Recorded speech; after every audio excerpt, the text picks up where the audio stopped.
Salam hörmətli izləyicilər, Neytral Zonada xoş gördük. Bu dəfəki mövzumuz Azərbaycan-Ermənistan arasında baş verən proseslərlə bağlı olacaq.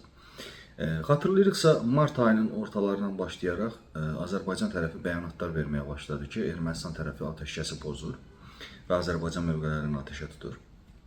Və o zaman Ermənistan tərəfi hər dəfə bunu təkzib edirdi və açıq şəkildə bildirirdi ki, Azərbaycan tərəfi yalan informasiyalar verir. Amma sonradan Ermənistan ümumiyyətlə sosial şəbəkələrində erməni segmenti, sonra Ermənistanın yaşayış şərti sərhəd istiqamətinə yaxın olan yaşayış məntəqələrindəki kənd sakinləri, hətta bələdiyyə sədrləri açıqlamalar verdikcə artıq Ermənistan tərəfi bunu təkzib edə bilmədi.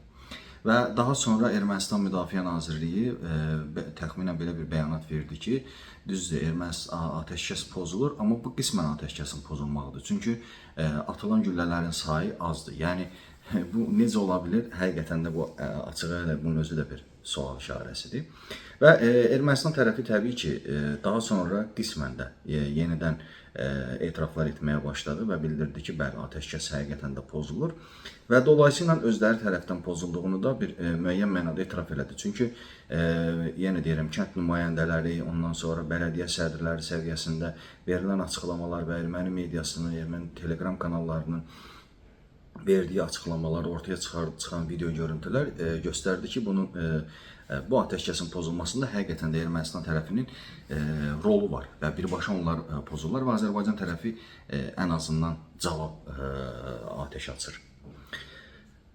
Daha sonra son mərhələdə isə Ermənistan tərəfi tamamilə fərqli bir yön tutdu. Ermənistan tərəfi indi də bəyanatlar verir ki, Azərbaycan tərəfi atəşkəsi pozur və güya şərti sərhəd istiqamətində, yəni yaxın olan kəndlərin, yaşayış məntəqələrini atəşə tutur Azərbaycan tərəfi. Və bununla bağlı Avropa İttifaqının məlum Ermənistanda olan mülki missiyası var ki, o missiyada bir hesabat yayımladı ki, bəli, Azərbaycan tərəfi Ermənistan kəndlərini, erməni kəndlərini atəşə tutur və ehtimal olunur ki, bu atəşi Azərbaycan tərəfi açır. Yəni, ehtimal üzərindən hesabat vermək, ehtimal üzərindən nəyisə bəyan etmək, yəni dünyanın heç yerində əslində görsənməmiş bir şeydir. Yəni, bunun heç bir adı yoxdur açığı. Və təbii ki, bundan əlavə artıq Ermənistan tərəfi tez-tez bu bəyanatları verməyə başlayıb ki, Azərbaycan tərəfi yaşayış məntəqələrini atəşə tutur və bu günlərdə belə bir bəyanat çıxdı. Azərbaycan tərəfinin cavabı təxmin oldu ki, atəşkəsi əslində bu dezinformasiyadır, əslində atəşkəsi Ermənistan tərəfi pozur, Azərbaycan tərəfi heç bir yaşayış məntəqələrini atəş açmır. Gəlin biraz tarixə baxaq. Tarixə biz baxdıqda nəyə şahid oluruq? İstər müharibə dönəmində, istərsə də 2021-2022-ci illərdəki sərhəd toqquşmaları zamanı və 2023-cü il antiterror əməliyyatına qədər Qarabağ ərazisində Azərbaycan tərəfinin həyata keçirdiyi əməliyyatlar zamanı Azərbaycan tərəfi nə bir dinc insana zərər verib, nə də mülki yaşayış obyektinə zərər verib. Əslində, məsələn, antiterror əməliyyatı zamanı, bəlkə də heç bunu indiyənə qədər, niyə heç mən də deməmişəm və açıqlanmayıb indiyənə qədər. Məsələn, antiterror əməliyyatı zamanı mən şəxsən özümün şahidi olduğum və yaxud da ki, elə o istiqamətdə olanda gördüyüm bəzi şeylər var idi. Misal üçün, Ermənistan tərəfi hava hücumundan müdafiə sistemlərinin, artilleriya vasitələrinin və digər raket komplekslərinin ətrafına, düz yaxınlığına mülki maşınlar gətirib yerləşdirirdilər və onun ətrafındakı olan hərbiçilərin çoxusu da mülki formalar geyinirdilər. Bu, ona görə edilirdi ki, Azərbaycan tərəfi həmin maşınlara zərər vurarsa, həmin şəxslərə zərər vurarsa, bunu mülki şəxslərə zərər vurmuş kimi ən azından dünyaya təqdim eləsinlər. Amma bunun heç biri baş vermədi. Yəni, Azərbaycan tərəfi bu əməliyyatlar zamanı, məlum o bir günlük əməliyyat zamanı, demək olar ki, bir dənə olsun yaşayış məntəqəsində, bir dənə olsun mülki şəxsə, mülki obyektə ziyan vurmadı. Və bunu Ermənistan tərəfi də etiraf edir. Bundan əlavə, məsələn, Azərbaycan tərəfinin konkret olaraq əlində imkan və fürsət var idi ki, sərhəd toqquşması zamanı Azərbaycan ordusu Ermənistan yaşayış məntəqələrinə daxil ola bilsin və bununla bağlı Azərbaycan əlində yenə deyirəm, fürsətlər var idi. Hətta bir neçə kəndin bir neçə kilometrliyində idilər. Yəni artıq orada erməni mövqeləri də yox idi, dağıdılmışdı hamısı.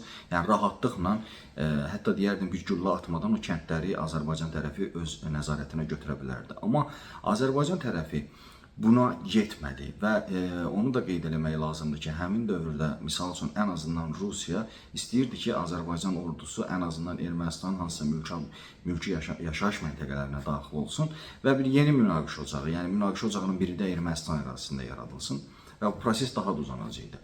Amma Azərbaycan tərəfi, Azərbaycan ordusu buna getmədi. İndi sual ortaya çıxır.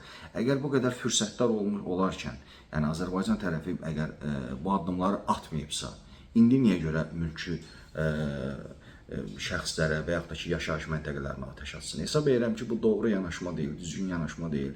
Və Ermənistan tərəfi əslində bununla, təkcə Ermənistan tərəfi yox, həm də bu regionda maraqları olan qüvvələr bu məsələ ilə gündəmi dəyişmək istəyirlər. Yəni, bütün dünyaya göstərmək istəyirlər, bütün dünyaya göstərməyə çalışırlar ki, burada belə bir münaqişə ocağı var. Bu münaqişə ocağı hələ sönməyib və bunu nə vaxt istəsək alovlandıra bilərik. Məsələn, Avropa İttifaqı bunu Rusiyaya qarşı təzyiq vasitəsi kimi istifadə edə bilər.